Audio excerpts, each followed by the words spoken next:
সার্বক্ষণিক ইরানি ক্ষেপণাস্ত্রের আঘাতের ভয় আর সারাক্ষণ সাইরেনের সতর্কতায় ইসরায়েলে মানসিক রোগী বাড়ছে। ইরানের সঙ্গে চলমান সংঘাতের পর থেকে মানসিক স্বাস্থ্য কেন্দ্রের হটলাইনে ইসরায়েলিদের ফোন ব্যাপক বৃদ্ধি পেয়েছে। প্রতিদিন 1 থেকে 1,500 কল পাচ্ছেন বলে জানানো হয়েছে।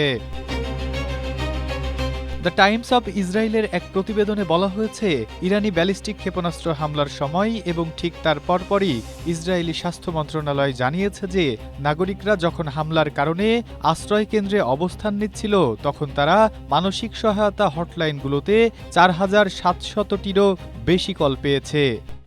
স্ট্রবেরি সুপার ডটেড ও ক্লাসিক ভ্যারিয়েন্টে সেন্সেশন জাগুক শিহরণ। ইসরায়েলের ইমোশনাল ফার্স্ট এইডের তথ্য বলছে, ইসরায়েলের সবচেয়ে বড় মানসিক স্বাস্থ্য হটলাইনটি জরুরি অবস্থায় কাজ করছে। তারা বর্তমানে প্রতিদিন গড়ে 1,000 থেকে 1,500 মানসিক দুর্দশাগ্রস্ত কলের উত্তর দিচ্ছে।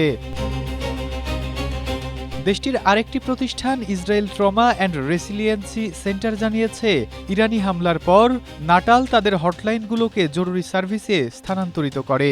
সংস্থাটি এখন প্রতি সপ্তাহে 3,000-এর বেশি ব্যক্তিকে চিকিৎসা দিচ্ছে, যা যুদ্ধের আগে সপ্তাহের তুলনায় অনেক বেশি।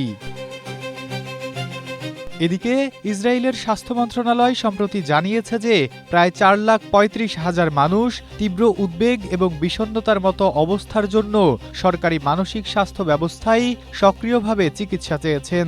ট্রমা গবেষণা কেন্দ্র এবং সরকারি স্বাস্থ্য সংস্থাগুলো অনুমান করেছে যে প্রায় 1 কোটি জনসংখ্যার মধ্যে 6,25,000 ইসরায়েলি মারাত্মক মানসিক প্রভাবের সম্মুখীন হবেন। Nasim Uddin, Asia post.